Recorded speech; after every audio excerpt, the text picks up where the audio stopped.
নমস্কার, আমি তরুণ ঘোষ। আচ্ছা, প্রথমে 1 মিনিটে আমি ভূমিকাটুকু সেরে নিই।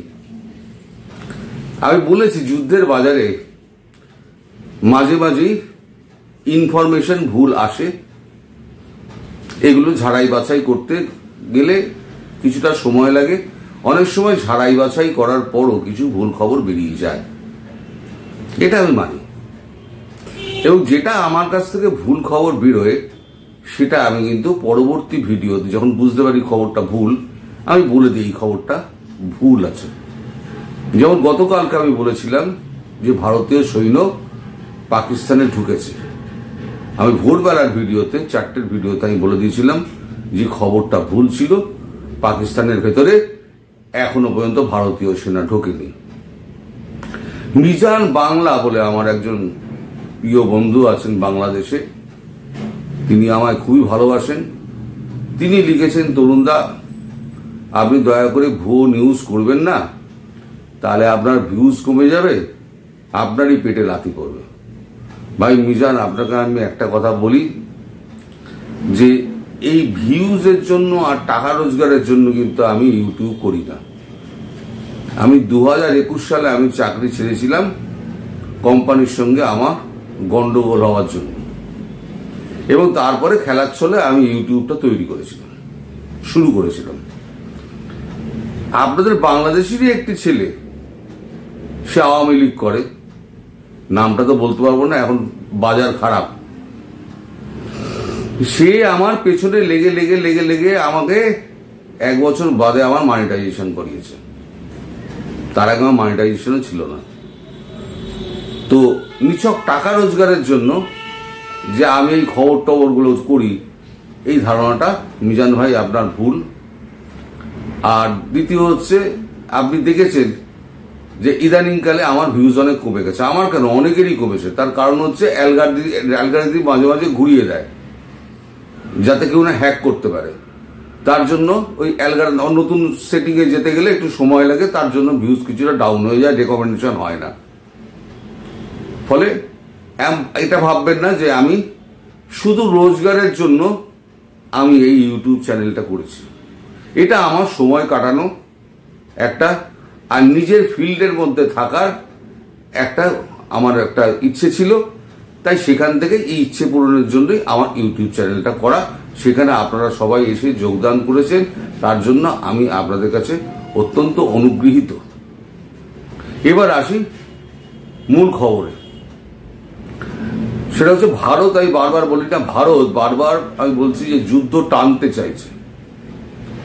আমার যেটা আন্ডারস্ট্যান্ডিং, বিভিন্ন লোকের সঙ্গে কথাবার্তা বলে, সকালবেলা কর্নেল অজয় রায়নার সঙ্গেও কথা হয়েছে, তিনিও আমায় বলছিলেন যে ভারত চাইছে যুদ্ধটা টানতে এই কারণে, কারণ পাকিস্তান পুরো একলা, তার পেছনে রয়েছে তুর্কি, তারও ভিখারির দশা, বাংলাদেশ তারও ভিখারির দশা। সুতরাং সে যে ব্যাকআপটা পাবে ইউক্রেনের মতো, সেই ব্যাকআপটা কিন্তু পাকিস্তান পাবে না।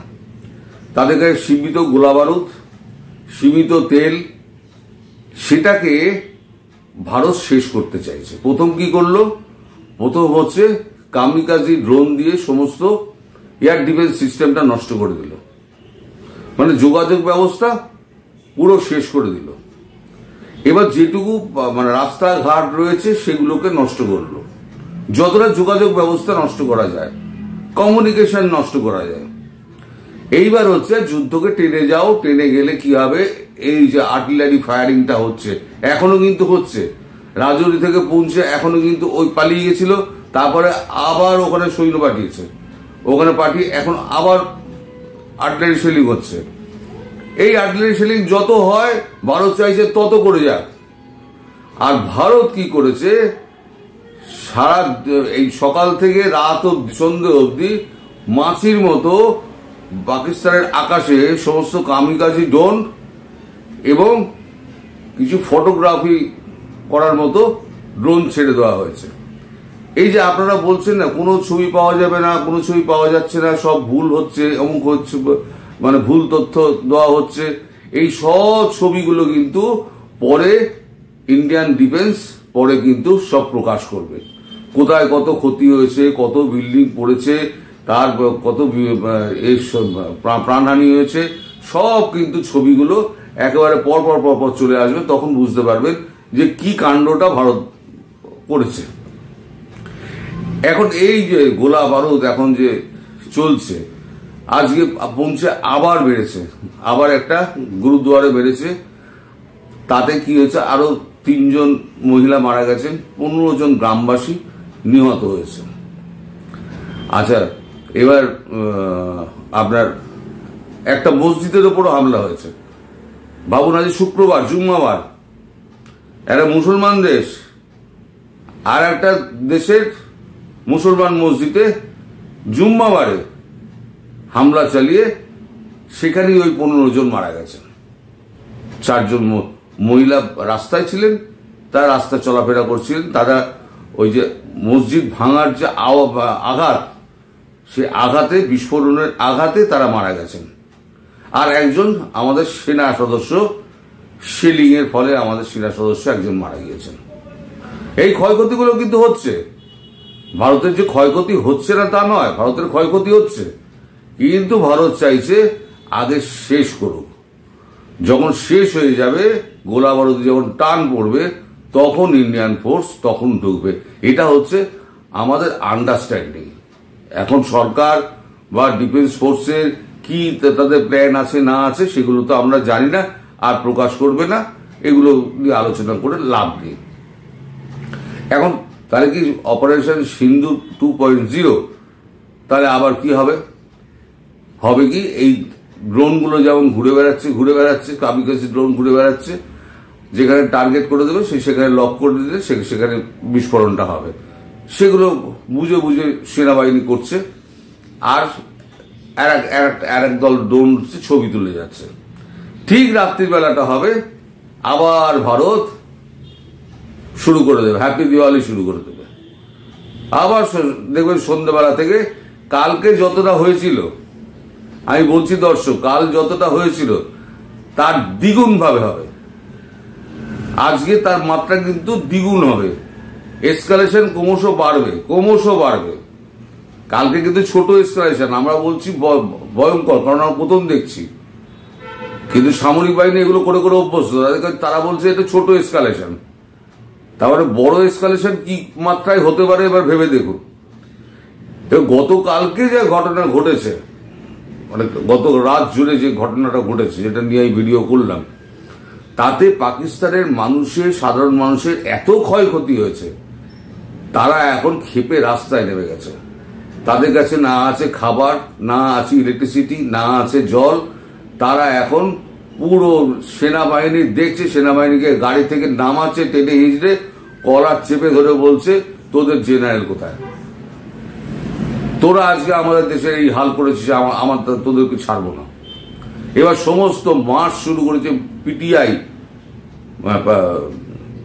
পাকিস্তানি তেহরিক ইনসাফ, ইমরান খানের যে পার্টি, তার সমস্ত সদস্যরা দল বেঁধে পাঞ্জাবের দিকে রওনা হয়েছে। কারণ পাঞ্জাব হচ্ছে একটা সুরক্ষিত জায়গা, যেখানে পাঞ্জাবিরা এই পুরো পাকিস্তানটা চালায়। আর্মি থেকে আরম্ভ করে বড় বড় পোস্ট যাই বলুন না কেন, সব হচ্ছে ওখানে ওই পাঞ্জাব প্রদেশের পাঞ্জাবি মুসলিমরা, তারাই চালায়। রাগটা হচ্ছে তাদের ওপরে। আর এদিকে মানে পাকিস্তান ভেবেছিল আমি দুর্ভেদ্য করে রেখে দিয়েছি পাঞ্জাবকে, পাঞ্জাবে কেউ কিছু করতে পারবে না। কিন্তু ওই চাইনিজ আপনার যে এয়ার ডিফেন্স, সেই এয়ার ডিফেন্স কোন রকম কাজ করতে পারেনি। ভারত পুরো একেবারে পাঞ্জাবকে এয়ার ডিফেন্স শেষ করে দিয়ে একেবারে পুরো পাঞ্জাব জ্বালিয়ে দিয়েছে। পাঞ্জাবের ক্ষেতে এখন ফসল কাটা, আমাদের যেমন ফসল কাটা হয়ে গেছে, পাঞ্জাবের ক্ষেতেও ফসল কাটা হয়ে গেছে। কিন্তু এত অ্যাশ পাঞ্জাবের ক্ষেতে পড়ে গেছে, এত অ্যাশ, মানে সবগুলো জ্বলেছে, তো জ্বলে সমস্ত যে বারুদগুলো জ্বলেছে, জ্বলে ওখানে পুড়ে খাক হয়ে গেছে, যে খবর পাওয়া যাচ্ছে। তাতে হয়েছে কি, আগামী 2 বছরের মধ্যে ওখানে কোনো ফসল হবে না। একদিকে জল বন্ধ, একদিকে জমি গেল, আর একদিক দিয়ে মার পড়ছে। এই ত্রিমাত্রিক আঘাতে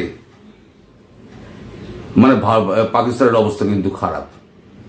আজকে রাতে আরো এসকালেশন যদি বাড়ে, সেটা কি মাত্রায় বাড়বে সেটা বলা যাচ্ছে না, সেটা আমরা জানিও না।